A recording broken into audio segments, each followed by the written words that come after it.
How to join the official Blox Fruit server on Discord. Let's get started. Launch your Discord app. Here we go. Make sure you have already logged into your account. You'll land to the servers page. Now head back. At the left corner, you're going to find different options. Click on this plus option. Now click on this option of join a server.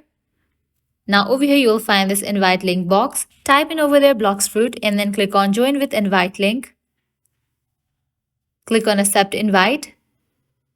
You must be a member for at least 10 minutes to send messages in the server. So you have to wait for 10 minutes.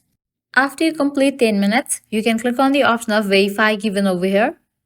Now click on this option of verify. With that, you have been verified. Now you are able to use the server. Now you're able to send text in the server.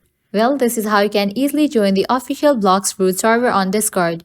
At the end, if you guys find this video helpful, don't forget to like, share and subscribe to our channel. Thank you.